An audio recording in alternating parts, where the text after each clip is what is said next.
Faz parte do lote de derrotados das últimas legislativas. O Bloco de Esquerda perdeu metade do seu eleitorado, metade do seu grupo parlamentar, que passou de 16 para 8 deputados. Para debater causas e consequências destes resultados, está convocada a Mesa Nacional do Partido para o próximo fim de semana. Comigo, a Gil Garcia, da tendência Ruptura FER, que faz parte do Bloco de Esquerda. Boa noite, Gil Garcia. Queria que rolassem cabeças. Não, por acaso, para falar sinceramente, não creio que esse seja o problema número 1 do Bloco de Esquerda. Aliás, o Bloco de Esquerda tem um dirigente político que, apesar dos resultados eleitorais, é suficientemente capaz e prestigiado no país, como é o caso do Francisco Louçã, do qual não restam dúvidas em relação às suas qualidades. O problema é mais de fundo, é sobre a política que foi seguida nos últimos anos. Eu creio até que, se por acaso o Bloco de Esquerda tivesse tido um bom resultado, os êxitos continuariam a esconder alguns problemas na estratégia do Bloco. Infelizmente, esses erros, do meu ponto de vista, vieram a nu na sequência de um desastre eleitoral. Não é? Um desastre eleitoral. Esses erros são, por exemplo, do seu ponto de vista, o apoio a Manuel Alegre, por exemplo, nas presidenciais. Sim, esse é um dos erros, mas o problema te remonta mais atrás. Eu acho que há 1 ano e meio, em 2009, se repararmos, o Partido Socialista perdeu 500 mil de votos, mais ou menos, e nessa altura esses votos foram capitalizados à esquerda pelo Bloco de Esquerda. O Bloco de Esquerda, em 2009, subiu mais de 200 mil votos, e até subiu mais do que o CDS na altura, subiu cerca de 176 mil, ou seja, à esquerda do PS pôde capitalizar o descontentamento com o governo Sócrates I, digamos assim, em 2009. O que temos que nos interrogar é porque é que isso não acontece em 1 ano e meio depois, ou seja, este ano, não é? E porquê é que não acontece? Pronto, a minha opinião é que toda a esquerda é responsável por esta situação. Ou seja, a vitória da direita não se deve tanto aos méritos da direita, mas mais ao desmérito da esquerda. O que é que eu quero dizer com isto? O Partido Socialista no governo, como todo o país sabe, governou à direita, digamos assim, ou governou muito parecido com a prática que o atual governo PSD-CDS vai seguir no país, não é?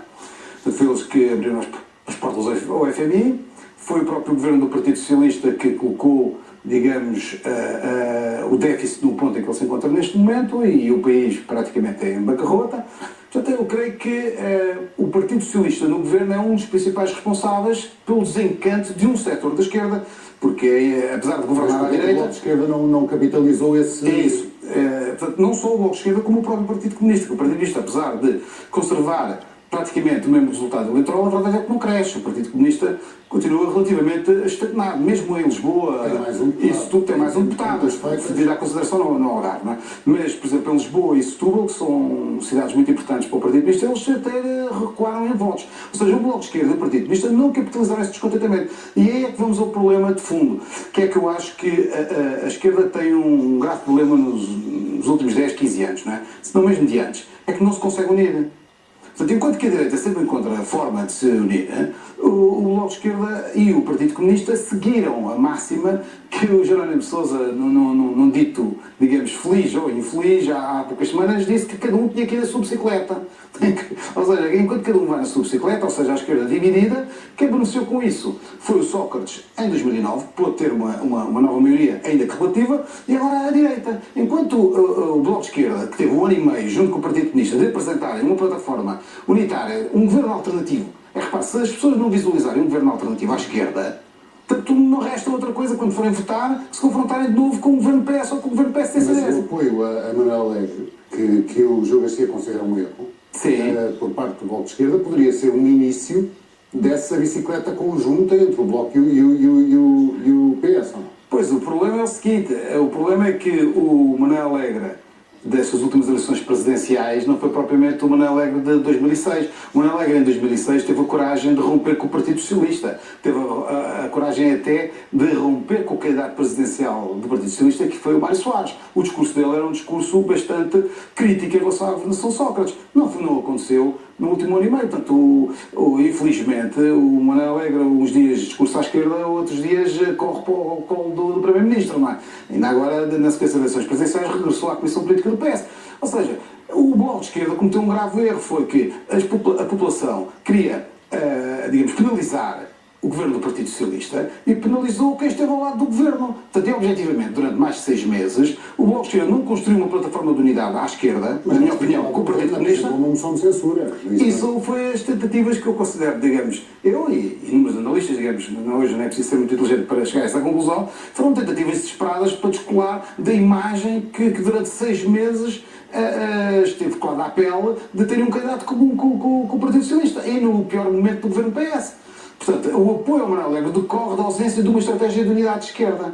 Portanto, ao não ser uma plataforma de unidade de esquerda, o Bloco de Esquerda, digamos, não restringiu as fronteiras em relação ao governo, apresentou-se ao lado do governo em torno do mesmo candidato e quando quis, portanto, se marcar já era tarde demais. Digamos que até no resultado destas eleições, se reparar bem, o partido mais penalizado é o próprio Bloco de Esquerda. O Partido Socialista perde as eleições, mas o Bloco de Esquerda perde muito mais do que perde o próprio Partido Socialista.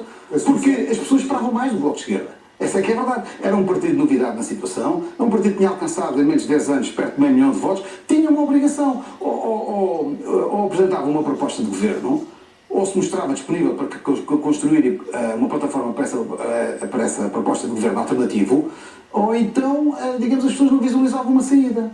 Portanto, o Bloco de Esquerda não construiu uma proposta de governo à esquerda. Aliás, creio que o Partido Comunista e o Bloco de Esquerda têm andado costas voltadas em relação a isso, e quem beneficiou até hoje foi o governo de Sócrates em 2009. E a direita nestas eleições. O Gil Garcia defende que deveria haver um entendimento entre o Bloco de Esquerda e o Partido Comunista. Acho que já devia ter existido. Repare que o Bloco de Esquerda e o Partido Comunista em 2009 tinham 20% do eleitorado. Portanto, não era, digamos, uma perspectiva... Os dirigentes dos dois partidos acabaram por ser... houve um encontro entre os dirigentes dos dois partidos aqui há uns meses. Muito recente e inconclusivo.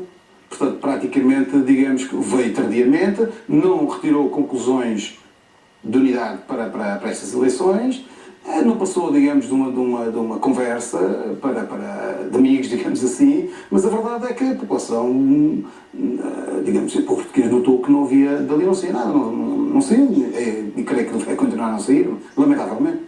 Por todos esses que o Gil Garcia considera erros, há responsáveis do seu ponto de vista. Bom, é assim, eu acho que não deve haver caça às bruxas dentro do Bloco de Esquerda. Eu, aliás, já sou vítima de alguma discriminação política no interior do Bloco por defender uma estratégia diferente há uma série de anos. Portanto, e não quero para os outros aquilo que me é, digamos, dedicado a mim. Mas, evidentemente, que também o Bloco de Esquerda tem que retirar eleições. Ou seja, os filiados e os militantes e os aderentes do Bloco de Esquerda devem ser chamados a pronunciar-se.